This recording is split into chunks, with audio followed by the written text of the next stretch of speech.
hemos escuchado de Caperucita Roja, aquella niña inocente que fue engañada por un lobo feroz para comérsela. Pero la Caperucita que se ha escuchado por generaciones es distinta, ya que con el tiempo se le fue haciendo algunas modificaciones. Es por ello que aquí vamos a dedicarnos al noble arte de la indagación, para no solo rastrear la versión original, sino que también vamos a leer la historia bajo los ojos de Bruno Bettelheim, el autor del libro Psicoanálisis de los cuentos de hadas. Una joya imperdible, que desmenuza los mensajes que hay detrás de cada cuento leído a los infantes de generación tras generación, para descubrir cómo estos influyen en su vida presente y futura, quedando siempre en el inconsciente. Así que ya sin más preámbulos, vamos a lo que nos llama y revelemos los misterios de Caperucita Roja. Primero hay que señalar que la versión más famosa de este cuento es el de los hermanos Grimm, donde Caperucita tiene la misión de llevar comida a su abuela y es engañada por el lobo, quien se las termina comiendo a ambas. Pero al final son salvadas y el lobo recibe su merecido castigo. Pues bien, la mayoría de las versiones tienen un final parecido, pero en la versión original escrita por Perrault, el final es distinto, ya que el lobo logra salir victorioso. Y eso ocurre debido a que el autor nunca pretendió hacer de esta historia un bello cuento de hadas, sino una historia para la corte de Versalles, con la cual intentaba enseñar a los niños una lección mediante el temor, efecto contrario que causan los cuentos de hadas, donde siempre se busca un final feliz que ayude psicológicamente a los niños para que liberen sus ansiedades. Y ya que aclaramos ese punto donde Perrault en realidad no escribió un cuento de hadas con su Caperucita Roja, aunque sí fue el primero que lo escribió, y contando con que los hermanos Grimm fueron quienes lo convirtieron en un cuento de hadas al cambiar el final, pues ahora nos dispondremos a seguir las instrucciones de Bettelheim y psicoanalizaremos a Caperucita usando la primera parte de Perrault y luego la segunda parte del cuento a manos de los hermanos Grimm. Saquen sus plumas, pónganse sus lentes y saquen sus libretas de psicoanalista que Caperucita ya está en el consultorio. Perrault inicia como todos lo conocemos. La abuelita de Caperucita le hace una capa roja a su nieta y es por ello que la conocen como Caperucita Roja. Después la mamá de Caperucita la manda a llevarle comida a su abuela enferma, y para ello tiene que atravesar el bosque donde se encuentra el lobo, quien quiere devorarla pero no puede porque hay muchos leñadores merodeando, así que se acerca a Caperucita y le pregunta a dónde va. E inmediatamente ella se lo cuenta.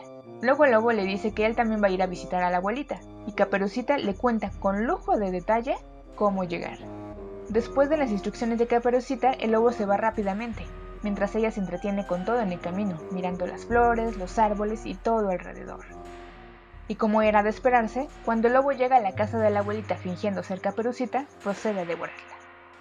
Ahora aquí viene lo oscuro de la versión original que pocos conocen, y es que el lobo no se disfraza de la abuelita, sino que simplemente va y se acuesta en la cama. Y para cuando llega Caperucita, él le pide que se meta en la cama con él. Lo siguiente que pasa es que Caperucita se desnuda, se mete en la cama y se sorprende a ver a la abuelita sin ropa. Aquí es cuando vienen las famosas preguntas de Caperucita. Abuelita, ¿qué brazos tan grandes tienes? Para abrazarte mejor. Abuelita, ¿qué piernas tan largas tienes?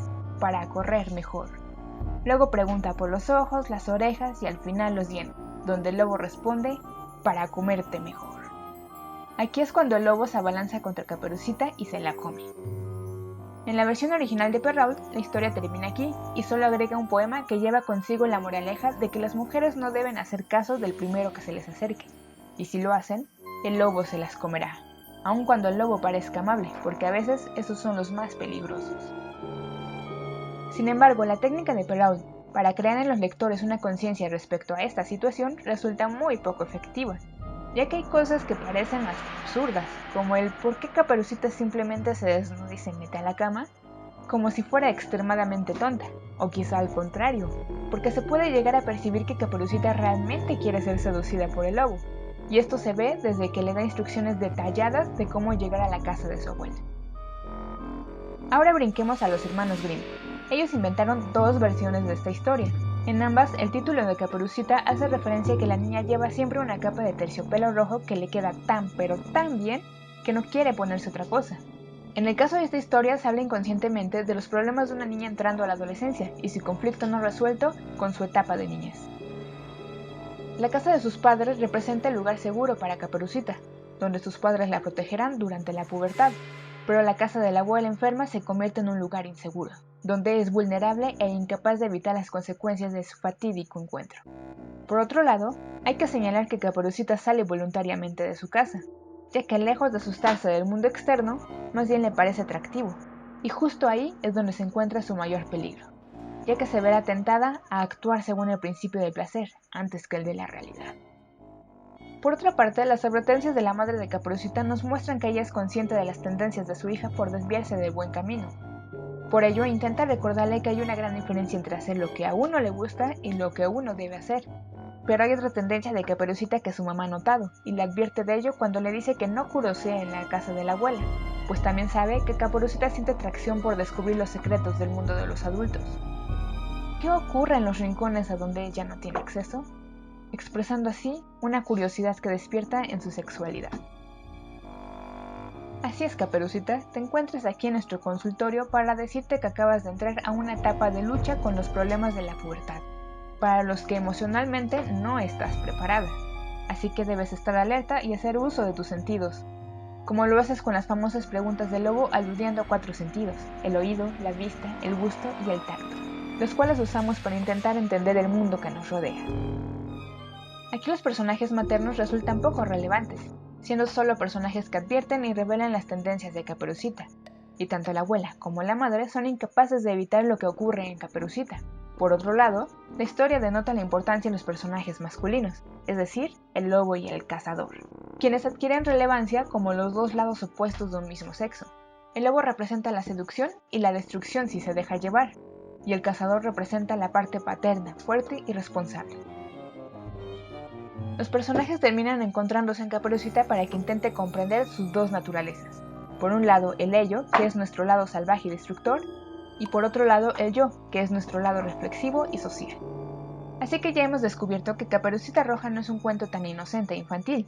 De hecho, la razón de que Caperucita Roja se haya hecho tan famoso puede deberse a que Caperucita, pese a ser tan virtuosa e inocente, termina cediendo a las tentaciones. Y es por ello que recibe su castigo al ser devorada por el lobo. ¿Y qué hay con la abuela? ¿Por qué es devorada?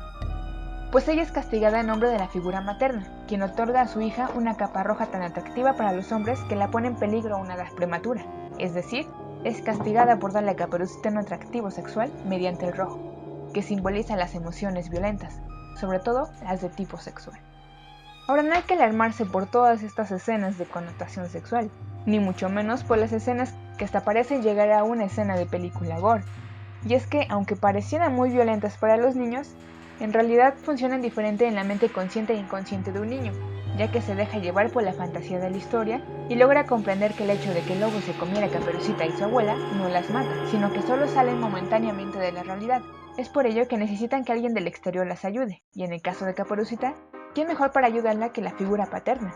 Es aquí cuando el cazador entra en escena, representando inconscientemente en el niño la seguridad de un padre que acude al rescate.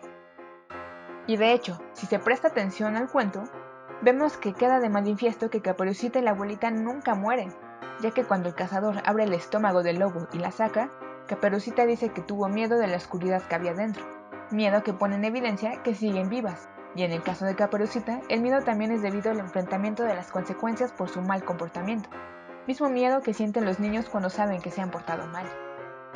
Y si te estás preguntando si en realidad es bueno contar este tipo de historias a los niños con esta tremenda carga simbólica, pues primero hemos de señalar que realmente no estamos diciendo que los niños entiendan todo el mensaje acerca de la sexualidad de Caperucita y sus implicaciones. De hecho, el niño no debe ser consciente de los mensajes ocultos en la historia. Para él, solo debe ser una historia fantástica que queda en sus recuerdos, y solo será a medida que vaya creciendo que el mensaje se irá revelando, para surtir efecto en el momento en el que el niño se encuentre en la realidad con una situación como la de Caperucita, es decir, cuando enfrenten la pubertad. Entonces, podrán ser capaces de saber de qué manera podrán enfrentar y librar bien esta situación. Pero ya después de esta sesión de psicoanálisis con Caperucita Roja, procedamos al diagnóstico final.